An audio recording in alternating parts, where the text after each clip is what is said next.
Hello everyone नमस्कार मो सुनीता आपण समस्त को स्वागत करुच्ची मो चैनल किचन क्वीन को। आज मु चिकेन कषार रेसिपी शेयर करी जोटा कि आपण बहुत ही कम समय रे आ बहुत ही सहज उपाय रे बनै परिबे। तेबे चलंतु स्टार्ट करिबा आज रो रेसिपी चिकेन कषा।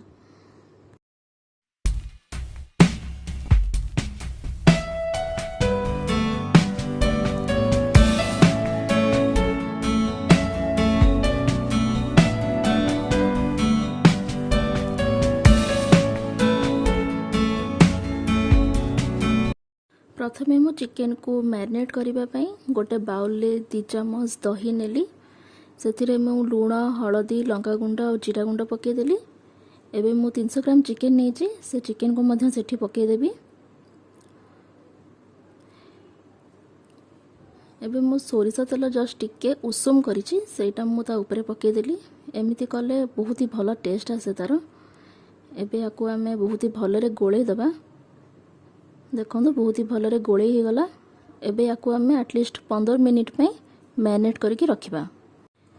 एबे मु गोटे पैन रे गोटा धनिया गोटा जीरा गोलमर्च पानमधुरी काजू सुखिला लंका और दालचीनी एतिकी पकई देबी।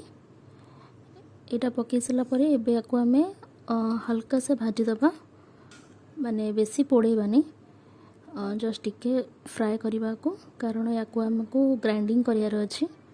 आउ एटा ही एक्चुअली से चिकेन कषार टेस्ट बढ़ाए। तेबे टिके भाजी गला परे या आमे गोटे जगार काढ़ीदबा और या आमे ठंडा करने रखीदबा। तापरे मु पुणी थरे पैन बसईदेली और से तेल पकईदेली। तेल टिके गरम हो आसिले से मु पकईदेली रसुण अदा। एबे ताकू टिके फ्राए करदबा। तापरे आमे पकईदबा ता ऊपरे पियाज।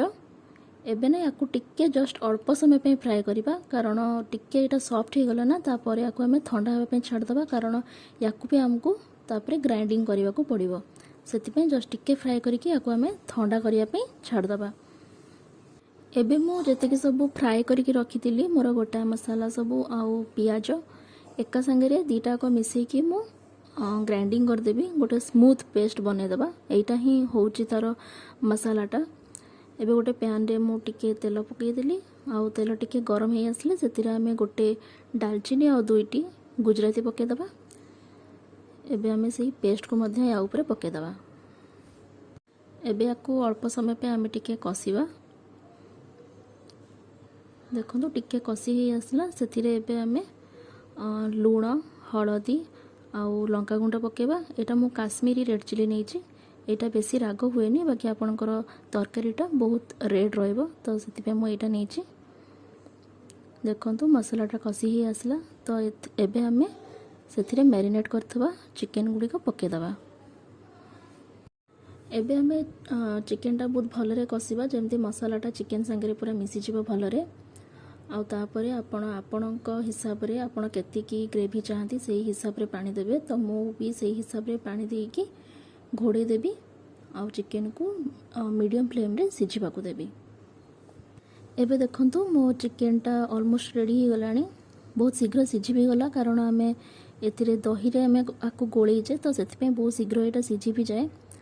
तो मु फ्लेम ऑफ कर देकी एठी मु धनिया पत्र टिके पकई देली और टिके समय घोड़े की रख देली। आ देखंतु अल्प समय पर मो ग्रेवीटा आहुरी टिके थिक हो गला। तो एबे मो चिकेन एकदम रेडी हो गला। एबे आपण मध्य ये रेसिपीटा ट्राए करंतु, देखिबे आपण को मध्य ये रेसिपीटा निश्चित भल लागिवो। आ जदि आपण को मो वीडियोटा भल लागिला तेबे लाइक शेयर और सब्सक्राइब निश्चित करंतु।